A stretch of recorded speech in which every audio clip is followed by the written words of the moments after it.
नेताजी को सुनता था, युवा, बेरोजगार, किसानों की समस्याओं को हमेशा प्रचंडता से उठाना, और उनकी सोच को देखकर, उनके संकल्प को देखकर मैंने निश्चित निर्णय लिया कि मुझे राजनीतिक सेवा में आना है। समस्याएं बहुत हैं, कोई अच्छा नागरिक आए, और आगरा के प्रथम नागरिक जब बनता है तो ये पोस्ट आगरा, क्योंकि वर्ल्ड में नंबर 1 फेम है। ब्राह्मण समाज में आपकी अलग पहचान की मुख्य वजह क्या है? 2024 के परिणाम क्या निकले हैं और बदलाव होगी। ब्राह्मण समझदार है और ब्राह्मण सब समाज के लोगों को साथ लेकर चलता है। मैं समझता हूँ कहाँ है कानून राज। बुलडोजर की बात करें तो बुलडोजर केवल उन गरीब जनता पर बुलडोजर चल रहा है। अखिलेश यादव जी की राजनीति में ब्राह्मणों की क्या भूमिका है? और आप देख रहे हैं बेरोजगारी की स्थिति क्या है। युवा भटक रहा है डिग्रियां लेकर अपनी। अब युवाओं को केवल आप मोबाइल तक सीमित रखना नहीं चाहते हैं, युवाओं अपना अधिकार लेना चाहता है। ब्राह्मण ही नहीं, हम सब समाज के लोगों को साथ लेकर मोहल्ले मोहल्ले में, चौपालों में, गाँव में, ब्लॉकों में, सब जगह जाएंगे। और सबसे बड़ी बात, जो 18+ वोटर है युवा, वो अब की बार निकल के आया है और एक नया बदलाव साइलेंट रूप में वो इस उत्तर प्रदेश में देने जा रहा है। तो आदमी को हमेशा हर पद को अस्थायी मानकर कार्य करना चाहिए, तो कभी भी वो अन्याय नहीं करेगा। आप देख रहे हैं लगातार जो पेपर लीक्स हो रहे हैं, लगातार शिक्षा के ग्रहण करने के बावजूद रोजगार नहीं मिल रहा है, बेरोजगारी है, तो निश्चित ही इसका बदलाव आने वाला है और इसका बदलाव आप लोग ही हैं। आप देख के ऑब्जेक्टिव क्वेश्चन का आंसर 4 में से चूज करते हैं तो निश्चित ही एक सही आंसर को चूज करते हैं। वो सही आंसर आज 4 बार से कोई विकल्प है तो वो अखिलेश यादव है। सेंट मेडिकल कॉलेज बनाई, कितने लोग वहाँ पर आप जाएंगे तो जब स्थितियाँ खराब हो जाती हैं तो बेचारों को दवाई के पैसे नहीं हैं। सरकार चाहे जो भी कहते रहे, हमने इतने इक्विपमेंट्स, इतनी मशीनरी, इतने रेडियोथेरेपी, इतनी चीज़ें वहाँ पर रख रखी हैं, लेकिन आज भी मेरे संग चलिए आप तो निश्चित ही अच्छी स्थिति नहीं है।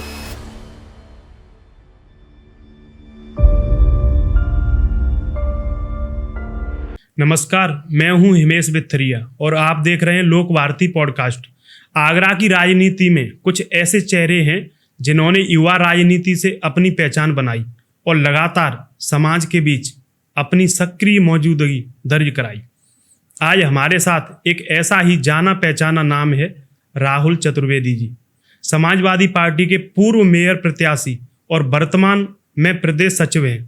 लंबे समय से राजनीति में सक्रिय राहुल चतुर्वेदी जी ने युवा वर्ग के साथ साथ ब्राह्मण समाज में भी अपनी एक अलग पहचान बनाई है। खास बात यह है कि इनकी पहचान केवल राजनीतिक मंच तक सीमित नहीं रही, बल्कि ये ब्राह्मण समाज और सर्व समाज के सुख दुख में लगातार साथ खड़े रहने वाले लोगों में गिने जाते हैं। ब्राह्मण समाज की बात हो, युवाओं की बात हो, और फिर आगरा के सामाजिक और राजनीतिक मुद्दे, राहुल चतुर्वेदी जी अपनी बेबाक राय रखने के लिए जाने जाते। यही वजह है कि आज की बातचीत में राजनीति के साथ साथ ब्राह्मण समाज की भूमिका, समाज की वर्तमान चुनौतियों और युवाओं की राजनीति पर भी खुलकर बात करेंगे। चतुर्वेदी, लोक वार्ता में आपका बहुत बहुत स्वागत है। मेरा पहला सवाल, राजनीति की आपकी शुरुआत कैसे हुई? मेरी राजनीति की शुरुआत छात्र जीवन से हुई। माननीय नेताजी को जब मैंने सुना, देखा, हम लोग RBS में पढ़ा करते थे डिग्री कॉलेज में, तो मैं नेताजी को सुनता था, युवा, बेरोजगार, किसानों की समस्याओं को हमेशा प्रचंडता से उठाना, और उनकी सोच को देखकर, उनके संकल्प को देखकर मैंने निश्चित निर्णय लिया कि मुझे राजनीतिक सेवा में आना है। सत्ता में नहीं, राजनीतिक सेवा में मुझे आना है, सेवा करनी है। पूर्व मेयर प्रत्याशी के रूप में सपा के अभी वर्तमान में प्रदेश सचिव हैं, ये आपका अनुभव कैसा रहा? अच्छा अनुभव रहा। जब मैं चुनाव लड़ा तो आगरा की जनता के बीच में मुझे जाने का मौका मिला और मुझे लगा कि हर एक घर में, मोहल्लों में, गली में, मैं सब जगह गया। समस्याएं बहुत थी आगरा की। मुझे किसी कारणवश आगरा की जनता ने नहीं चुना, लेकिन जितने लोगों ने भी मुझे चुना या जिन्होंने नहीं भी वोट दिया मुझे, मैं उनका भी साधुवाद और धन्यवाद देता हूं। कोई कारण रहा होगा उनका, लेकिन निश्चित ही आगरा की जनता ने जात पात से उठकर मुझे वोट किया। और मैं समझता हूं कि समस्याएं बहुत हैं, कोई अच्छा नागरिक आए, और आगरा के प्रथम नागरिक जब बनता है तो ये पोस्ट आगरा, क्योंकि वर्ल्ड में नंबर 1 फेम है, इसलिए आगरा को एक बहुत अच्छा मॉडल के रूप में बनाना चाहिए, करना चाहिए। मुझे लोगों से बहुत प्यार मिला, जिन्होंने दिया वोट वो भी, और जिन्होंने नहीं दिया, कोई कारण रहा होगा, मैं उनका भी साधुवाद धन्यवाद देता हूँ। ब्राह्मण समाज में आपकी अलग पहचान की मुख्य वजह क्या है? भैया, ब्राह्मण ही नहीं, मैं सर्व समाज के लोग मुझे प्यार करते हैं, और मैं ब्राह्मण ही नहीं, हर समाज के लोगों के संग दुख दर्द में हमेशा खड़ा रहता हूँ, चाहे दलित हों, पिछड़े हों, अल्पसंख्यक हों, या कोई भी समाज के लोग हों। मैंने हमेशा अपने आप को सर्व समाजित माना है। मैंने कभी भी अपने आप को ब्राह्मण नेता के रूप में नहीं माना कि मैं ब्राह्मण नेता पहचाना जाऊँ या जाना जाऊँ। मैं हमेशा सर्व समाज का कार्यकर्ता माना हूँ, सर्व समाज के लोगों के बीच में सर्व समाज का व्यक्ति माना जाऊँ। आप ब्राह्मण परिषद में भी जुड़े हैं, चाणक्य सेना में भी संस्थापक हैं आप, तो ब्राह्मणों का सवाल पूछना तो होना चाहिए आपसे। जी जी। तो मेरा अगला सवाल है, आप आज ब्राह्मण समाज की जो अनदेखी हो रही है, इसकी असली वजह क्या है? आप देख रहे हैं निश्चित ही ब्राह्मण अब बहुत जागरूक हो गया है और ये फैक्ट है बिल्कुल कि ब्राह्मण शिक्षा से, रोजगार से, पेपर लीक से आप लगातार जब देख रहे हैं किस किस तरह की चीज़ें यहाँ पर हो रही हैं, तो ब्राह्मण बड़ा कुंठित है और अब की बार बिल्कुल ही बदलाव की बयार चाहता है। और निश्चित ही 2024 में आपने परिणाम देखे थे, 2024 के परिणाम क्या निकले हैं और बदलाव होगी। ब्राह्मण समझदार है और ब्राह्मण सब समाज के लोगों को साथ लेकर चलता है और ब्राह्मण बदलाव लाएगा।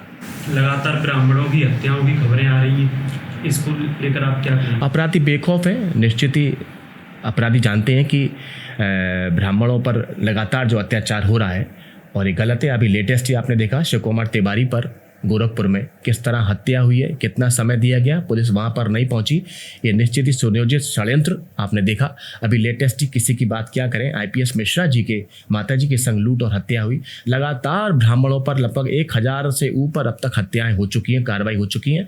और समझता हूँ कहाँ है कानून राज। बुलडोजर की बात करें तो बुलडोजर केवल उन गरीब जनता पर बुलडोजर चल रहा है, हत्यारों पर बुलडोजर चल रहा है। किस तरह की मतलब अगर न्यायपालिका को मैं समझता हूँ कि आई एम सेल्फ, मैं खुद कहना चाहता हूँ कि ये मेरा खुद का व्यक्तिगत इससे कि न्यायपालिका को तो बंद कर देना चाहिए इस हिसाब से। अगर बुलडोजर प्रक्रिया चल रही है तो कहाँ बुलडोजर चल रहा है? बुलडोजर भी न्याय नहीं कर रहा है, बुलडोजर अन्याय कर रहा है। क्या ब्राह्मण समाज में सुरक्षा को लेकर के डर बढ़ रहा है? बिल्कुल डर बढ़ रहा है ब्राह्मण समाज में। आप देख रहे हैं अपराधी बेखौफ है बिल्कुल। उसको मालूम है कि एक ही समाज पर टारगेट किया जा रहा है और एक ही समाज टारगेट करके चाहे कोई भी अपराध हो, समाज एक ही टारगेट होगा। और ब्राह्मण समाज अब की बार इस सरकार में टारगेट पड़ रहा है और ब्राह्मण समाज पर लगातार चाहे पुजारी हो, चाहे जमीनों पर कब्जे हो, चाहे कोई भी हो, ब्राह्मण समाज की ना तो FIR दर्ज हो रही है, ना उस पर कोई कार्रवाई कर रहे हैं। ब्राह्मण समाज जब FIR लॉन्च करने जाता है तो उस पर FIR नहीं होती है। और ऐसी तमाम घटनाएं जो विवेक तिवारी, सबसे पहले स्कॉर्पियो में लखनऊ की सरकार बनी थी गद्दी पर, सूबे पर, तो विवेक तिवारी पर पिस्टल से गोली मारी गई थी, उसका एनकाउंटर किया गया था, वो अपनी पत्नी के संग गाड़ी में थे। और तमाम घटनाएं ऐसी हैं। खुशी दुबे को आप ले लें, जिसकी हाथ की मेहंदी भी नहीं छूटी थी,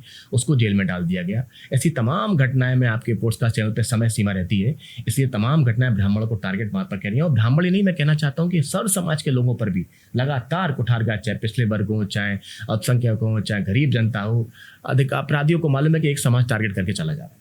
क्या इन घटनाओं को लेकर के राजनीति से ऊपर उठकर सभी दलों को एक होना चाहिए? बिल्कुल एकजुट होना चाहिए। इसका आपने परिणाम जंतर मंतर पर देखा था और निश्चित ही एक नई बयार निकल के अब की बार आई है और युवा वर्ग निकला है। युवा वर्ग कहते थे लोग कि मोबाइल तक सीमित है, मोबाइल तक सीमित नहीं है। युवा वर्ग अपना सम्मान भी करना जानता है और अपना अधिकार भी लेना जानता है। तो देखा आपने किस तरह से सभी दल एकजुट हुए हैं अन्याय के खिलाफ।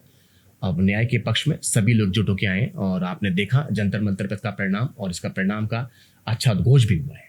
क्या कहना चाहेंगे? ब्राह्मणों के 56 विधायक हैं, अगर उत्तर प्रदेश में लेकर चलें तो ब्राह्मणों के 56 विधायक, 12 सांसद हैं, इनको क्या करना चाहिए?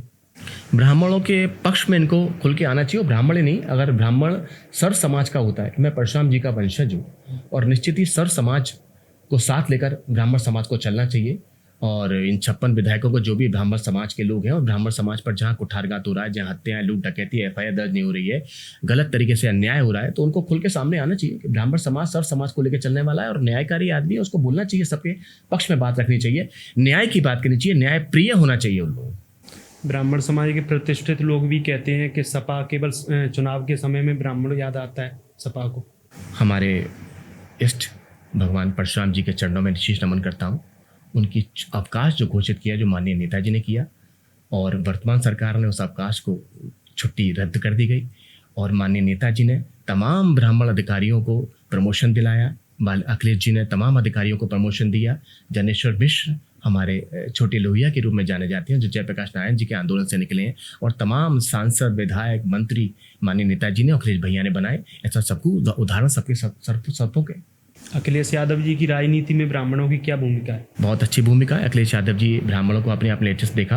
5 अगस्त को छोटे लोहिया जी कहे जाने वाले जनेश्वर मिश्र के जन्मदिन पर पूरे उत्तर प्रदेश से ब्राह्मण वहां पर पहुंचा था और ब्राह्मणों का बड़ा सम्मान अखिलेश जी करते हैं। और निश्चित ही ब्राह्मण ही नहीं, अब की बार 2027 में ब्राह्मण, अल्पसंख्यक, दलित, पिछड़ा सभी वर्ग मिलकर अब की बार सूबे की गद्दी पर अखिलेश जी को मुख्यमंत्री के रूप में देखना चाहते हैं।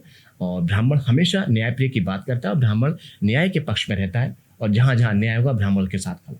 क्या रणनीति रहेगी इस बार चुनाव की? की बार चुनाव में अच्छी रणनीति रहेगी। बूथ पर ब्राह्मण लोग रहेंगे, ब्राह्मण चौपाल कर रहे हैं, ब्राह्मण चौपाल के संग संग और लोगों को भी समझाने का काम कर रहे हैं, कहाँ कहाँ किस किस बूथ पर किस तरह लोग बात करें। आज सबसे बड़ा मुद्दा तो पेपर लीक का, बेरोजगारी का चल रहा है और आप देख रहे हैं बेरोजगारी की स्थिति क्या है। युवा भटक रहा है डिग्रियाँ लेकर अपनी, जब पढ़ लिख गया उसके बाद डिग्री लेकर क्या करेगा जब पेपर लीक हो जाएगा। मैं समझता हूँ कि आपके और मेरे घर में भी कोई छात्र है अगर, और वो 1 साल तैयारी कर रहा होता है तो 1 साल उसका भविष्य 365 दिन और पता नहीं कितने हजार लाख घंटे, और जब पेपर लीक हो जाता है उसका बेकार हो जाता है। और जब वो दोबारा तैयारी करने बैठता है तो कितनी विषम परिस्थितियां उसके सामने आती हैं और पता नहीं कितने लोग जे उजागर आप लोगों के माध्यम से, मैं आपके चैनल्स को और आप लोगों को धन्यवाद देना चाहूँगा कि आप लोगों के माध्यम से कितनी उजागर हो जाती है, इससे अवेयरनेस आती है। लोगों ने सुसाइड कर लिया काफ़ी, और निश्चित ही आप देखना कि बहुत लोगों ने पेपर लीक के चक्कर में सुसाइड किया, क्योंकि युवा शिक्षित रोजगार युवा बेरोजगारी की राह की तरफ जा रहा है, वो अपनी डिग्रियाँ लेकर भटक रहा है। वो कहाँ डिग्रियाँ लेके जाए।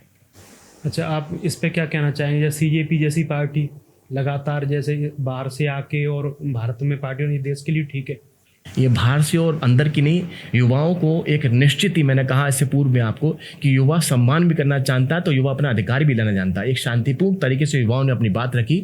अब युवाओं को केवल आप मोबाइल तक सीमित रखना नहीं चाहते हैं, युवाओं अपना अधिकार लेना चाहता है। जब आप युवाओं ने देखा कि हमारी डिग्रियां लेकर हम भटक रहे हैं, पेपर लीक हो रहे हैं और एक बार नहीं लगातार पेपर लीक होते चले आ रहे हैं, तो उन्होंने अपनी आवाज़ के लिए इकट्ठा किया। और ये एक बहुत बड़ा दल नहीं था, ये हर घर से एक बच्चा निकला है जिसके पेरेंट्स भी निकले हैं, और हर घर ने एक बच्चा निकल के अपनी डिग्री को, जो उसकी बेस्ट जा रही थी, उस डिग्री को लेकर उसने आवाज़ उठाई और उसने वो परिणाम दिखाया कि हम लोग जब एकजुट होंगे, युवा जब, उसने किसी राजनीतिक दल की बात नहीं करी, उसने अपने भविष्य की बात करी, उसने अपने वर्तमान की बात करी, उसने अपने बेरोजगारी की बात करी। युवाओं ने अपने हक की लड़ाई लड़ी है और ये हक युवाओं को मिलना चाहिए और मिलेगा और मिलता रहेगा, और युवाओं ने अपना हक लिया भी। आपकी आगरा की रणनीति क्या रहेगी?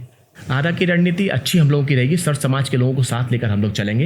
ब्राह्मण ही नहीं, हम सब समाज के लोगों को साथ लेकर मोहल्ले मोहल्ले में, चौपालों में, गाँव में, ब्लॉकों में, सब जगह जाएंगे और सारी बातों से अवगत लोगों को कराएंगे। और वैसे जनता सब जागरूक है, आजकल सोशल मीडिया का ज़माना है, सब चीज़ें वो जानती है, कहाँ हत्या, लूट, डकैती, सुरक्षा, कहाँ कानून किस तरह चल रहा है और किस तरह पेपर लीक, बेरोजगारी हो रही है। तो निश्चित ही आप देखिएगा कि 2027 में आपकी बात बदलाव की बयार आने वाली है।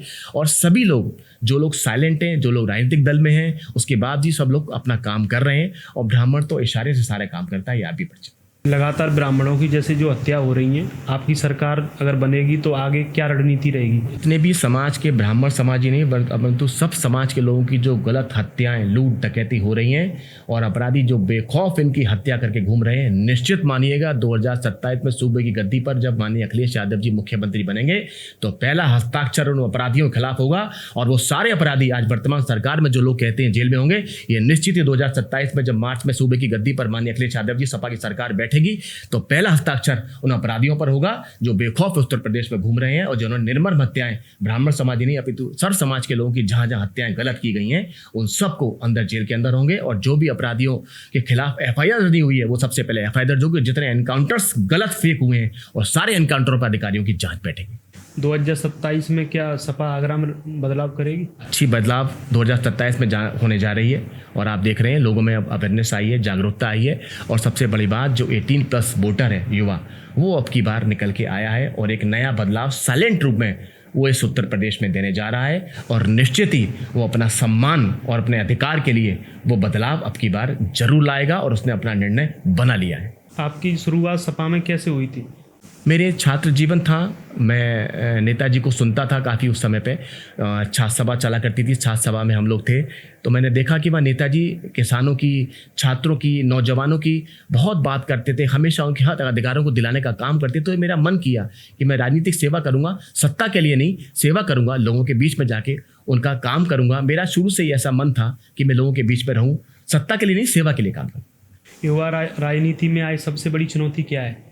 युवा राजनीति की सबसे बड़ी चुनौती तो आजकल देखते हैं आप, ज़्यादातर जो लोग कार्यकर्ता समझकर लोगों से काम लेना जानते हैं, चाहते हैं, ऐसा नहीं होना चाहिए। कोई कार्यकर्ता नहीं है, सब भाई हैं। मैं भी, माननीय अखिलेश यादव जी ने मुझे एक छोटे कार्यकर्ता को जब प्रदेश सचिव और मेयर जैसा चुनाव लाया, तो मैं भी अपने आप को एक कार्यकर्ता समझकर अपने बूथ पर वोट का काम डलवाने का करूंगा। इसी कार्यकर्ता को, हर कार्यकर्ता को एक भाई और इंसान के साथ काम करना चाहिए, किसी को छोटा और बड़ा नहीं समझना चाहिए। सब समान है और कोई भी पद स्थायी नहीं है, ये सब अस्थायी हैं। मैं आपके पास बैठा हूँ, कल क्या स्थिति हो पता नहीं है। मैं आज प्रदेश सचिव हूँ, कल हूँ नहीं हूँ। आज जो मंत्री हैं वो कल हूँ नहीं हूँ। आज जो मुख्यमंत्री वर्तमान सरकार में, कल पता नहीं कहाँ हूँ। तो आदमी को हमेशा हर पद को अस्थायी मानकर कार्य करना चाहिए, तो कभी भी वो अन्याय नहीं करेगा, कभी किसी के साथ गलत नहीं करेगा और देश में एक सर समाज की अच्छी बात निकल के आएगी। क्या आपको लगता है कि राजनीति में युवाओं को पर्याप्त अवसर मिल रहा है? हाँ, बिल्कुल अवसर बन रहा है। हमारे यहाँ तो आप देखेंगे बहुत अच्छी युवाओं को अब की बार टिकट मिलने जा रही है और तमाम युवा हमारे यहाँ राज्यसभा सांसद हैं, MLCs हैं और अच्छा लोगों के बीच में काम कर रहे हैं। युवा प्रदेश के अध्यक्ष हैं। हमारे यहाँ 4 मेन संगठन माने जाते हैं, चारों युवा संगठन हैं और निश्चित ही अब की बार युवाओं को एक अच्छा अवसर मिलने जा रहा है। और युवा अपना, मैंने कहा ना आपसे, फिर भी युवा अपना सम्मान लेना अब सीख गया। युवा अब मोबाइल तक सीमित नहीं है और युवा धार्मिक मुद्दे तक सीमित नहीं है। युवा अब किसी धार्मिक मुद्दे के पछड़े में नहीं पड़ेगा। युवा अब केवल बात करेगा तो अपने रोजगार की बात करेगा, अपनी सुरक्षा और अपने सम्मान की बात करेगा। ब्राह्मण परिषद में आपकी शुरुआत कैसे हुई? ब्राह्मण परिषद में हमारी शुरुआत में मीटिंग्स में जाया करता था। ब्राह्मण परिषद आगरा में एक बहुत बड़ी संस्था है जो चलती है आगरा में, ऑल इंडिया ब्राह्मण परिषद करके है। उनका सम्मेलन होता था, हर मंथली मीटिंग होती थी। मैं मीटिंग में जाके सुना करता था, तो मुझे अच्छा लगता था। सेवा करने का एक बहुत अच्छा अवसर, एक अच्छा प्लेटफॉर्म है और सेवा करनी चाहिए लोगों को। तो मुझे लगा कि समाज की, ब्राह्मण समाज ही नहीं, ब्राह्मण समाज को हर समाज की सेवा करनी चाहिए। तो मैं उस जागरूकता से ब्राह्मण समाज में आगे धीमे धीमे लोगों के बीच में जाता गया। बड़े बुजुर्गों के, जैसे कुछ लोग मेरे कॉलोनी और मोहल्ले में रहते हैं जो बड़े बुजुर्ग हैं, वृद्ध हैं, जिनके बच्चे बाहर गए हुए हैं, तो कभी दवाई की आवश्यकता, कभी कोई आवश्यकता हुआ करती थी, मैं उनको लेकर OPD डॉक्टर्स के पास दिखाने, दवाई देने जाया करता था। मुझे अच्छा लगता था। और जो ब्राह्मण संगठन में काम हुआ करते थे, काम दिया करते थे, मैं बिना पद के, बिना, मैंने कहा इससे पूर्व में भी मैं कार्यकर्ता के रूप में, एक समाज सेवक के रूप में काम करता था। और मुझे ब्राह्मण समाज नहीं, मुझे सर समाज के रूप में जाना जाए। मैं सर समाज के रूप में ही चिंतित रहता हूँ हमेशा, क्योंकि ब्राह्मण समाज अपना समाज नहीं, सर समाज को साथ लेकर चलने वाला व्यक्ति हूँ। ब्राह्मण परिषद में क्या दायित्व है आपके पास? मैं ब्राह्मण परिषद में आज महामंत्री के पद पर यहाँ पर है। आपका आगरा के ब्राह्मण युवाओं के लिए क्या संदेश है? आगरा में ब्राह्मण युवाओं के लिए बिल्कुल निश्चित ही मैं कहना चाहूँगा कि आप लोग निश्चिंत होकर काम करिए, वोट करिए, अच्छा पढ़िए, संगठित होइए, शिक्षित जरूर बनिए। शिक्षा के बिना सब चीज़ का अभाव है। आप देखिएगा आज जो वर्तमान सरकार में आप देख रहे हैं, लगातार जो पेपर लीक्स हो रहे हैं, लगातार शिक्षा के ग्रहण करने के बावजूद रोजगार नहीं मिल रहा है, बेरोजगारी है। तो निश्चित ही इसका बदलाव आने वाला है और इसका बदलाव आप लोग ही हैं। 18+ वोटर जो इसका होगा वो निश्चित ही बदलाव करेगा और आप लोगों को देश की एक नई दिशा दिखानी पड़ेगी।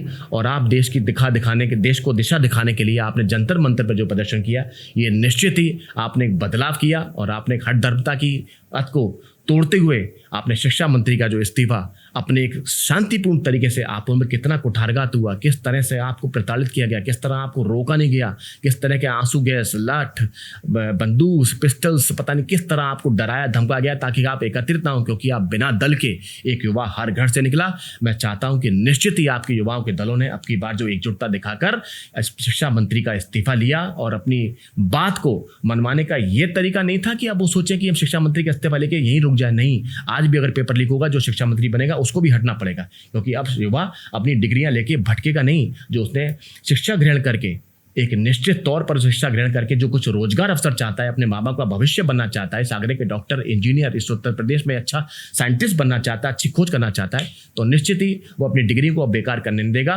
वो मोबाइल तक सीमित रहेगा, वो धार्मिक मुद्दों पर नहीं लड़ेगा, वो निश्चित ही अब की बार एक बदलाव की बयार लाके निश्चित ही दम लेगा। चतुर्वेदी जी की राजनीतिक सबसे बड़ी ताकत क्या है? मेरे को सर समाज लोग बहुत प्यार और स्नेह करते हैं और ताकत कभी कुछ नहीं होती, ताकत प्यार की होती है, ताकत स्नेह की होती है और ताकत मुझे सर समाज के लोगों की मिलती है, क्योंकि मैं सर समाज के लोगों के बीच में रहता हूँ। मुझे दलित भी प्यार करते हैं, मुझे पिछड़े भी प्यार करते हैं, मुझे अल्पसंख्यक प्यार करते हैं, क्योंकि मेरी अपनी शुरू से जब एक सोच डेवलप हुई राजनीतिक, तो मैंने सोचा कि कोई भी इंसान जब किसी घर में पैदा होता है तो उसको रिश्ता दे दिया जाता है। मैं जैसे ब्राह्मण कुल में पैदा हुआ तो मेरे को दे दिया गया कि मेरा नाम राहुल चतुर्वेदी लग गया। और कोई अगर व्यक्ति किसी जैन घर में पैदा हुआ, कोई दलित घर में पैदा हुआ, कोई पिछड़े में पैदा हुआ, तो एक इंसान पैदा होता है, ईश्वर की देन होती है और उसको एक नाम दे दिया जाता है जाति का। इसलिए कोई जातियों को बांटने का काम नहीं करना चाहिए, सर समाज के रूप में रहना चाहिए, सर समाज के बीच में रहना चाहिए और सबको सबसे पहले एक इंसान मानना चाहिए और हमेशा न्यायप्रिय रहना चाहिए। 2027 में चुनाव की तैयारी है? नहीं, मैं चुनाव तो नहीं, अभी तक तो कोई ऐसा विचार मेरे मन में नहीं है, लेकिन जैसा नेतृत्व का मेरे लिए आदेश होगा मैं उसका पालन करूंगा।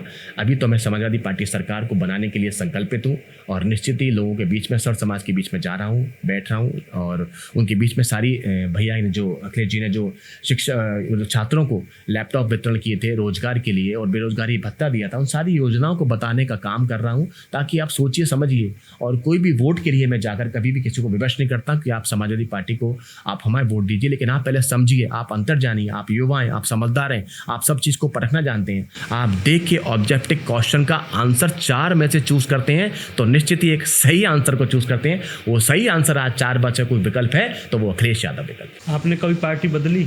मैंने कभी पार्टी नहीं बदली, मैं हमेशा एक पार्टी में रहा और निश्चित ही मैं 1998 से छात्र जीवन से समाजवादी पार्टी में नेताजी को जो देखकर मैंने संकल्प लिया था, मैं आज भी 2026 चल रही है, मैं वर्तमान पार्टी में हूँ। पार्टी ने मुझे बहुत कुछ दिया है, बहुत कुछ दिया, जितनी कल्पना नहीं की थी मुझे वो पार्टी ने दिया है। मुझे मेयर का, मुझे छोटे कार्यकर्ता एक मेयर का, आगरा का प्रथम नागरिक का चुनाव लड़ाया। रिजल्ट जो भी रहा हो, जनता ने मुझे जिस तरह चुनाव, लेकिन मुझे चुनाव लड़ाया, मुझे उत्तर प्रदेश का सचिव बनाया, तो निश्चित ही पार्टी ने मुझे इतना कुछ दिया है, तो मेरे लिए तो एक बहुत बड़ा सौभाग्य है। अगर आपको राजनीति में सबसे बड़ी जिम्मेदारी अगर मिलती है तो आपकी पहली प्राथमिकता क्या रहेगी? सबसे पहले तो मैं शिक्षा, रोजगार और स्वास्थ्य पर काम करूंगा। मैं आगरा की हालत देखता हूं, आगरा की हालत में मैं जब लोगों को देखने जाता हूं, आप जाइए एसएन मेडिकल कॉलेज बनाई, कितने लोग वहां पर आप जाएंगे तो जब स्थितियां खराब हो जाती हैं तो बेचारों को दवाई के पैसे नहीं हैं। सरकार चाहे जो भी कहते रहे, हमने इतने इक्विपमेंट्स, इतनी मशीनरी, इतने रेडियोथेरेपी, इतनी चीज़ें वहाँ पर रख रखी हैं, लेकिन आज भी मेरे संग चलिए आप तो निश्चित ही अच्छी स्थिति नहीं है। जब आदमी प्राइवेट हॉस्पिटल में जाता है तो सबसे पहले अपना बजट देखता है, उससे पैसे जमा कराए जाते हैं और उसके बाद उसको या तो एसएन में जाए या एम्स में जाए या एसएमएस जयपुर जाए, 2 विकल्प बचते हैं। तो निश्चित ही मैं चाहता हूं कि सबसे पहले स्वास्थ्य के लिए कोई आगरा में बहुत अच्छा एम्स की तर्ज पर एक अच्छा काम होना चाहिए, ताकि लोगों को चिकित्सा सबसे पहले मिले। आज की डेट में चिकित्सा सबसे महंगी भी है और चिकित्सा सबसे पहली प्राथमिकता भी है। तो शिक्षा और चिकित्सा और रोजगार, ये निश्चित ही 3 लोगों की प्राथमिकता। आगरा में सबसे बड़ी समस्या, क्योंकि मैं आगरा का निवासी हूँ, आपने बहुत अच्छा प्रश्न किया, तो सबसे पहले मेरा चिकित्सा को लेकर था, शिक्षा को लेकर था, अच्छा कॉन्वेंट्स, अच्छा स्कूल्स बने, अच्छे प्राथमिक विद्यालय बने। और सबसे बड़ी समस्या आगरा में जाम की है, जो मैं भी झेलता हूँ और आप लोग भी झेलते हैं। इस जाम से भी छुटकारा पाने के लिए मैं माननीय अखिलेश यादव जी से कहूँगा कि एक बहुत अच्छा मॉडल के रूप में ये यहाँ पर प्रायोजित करें, ताकि लोगों को जाम से निजात मिल सके। क्या राजनीति में अपनी समाज की जरूरत होती है?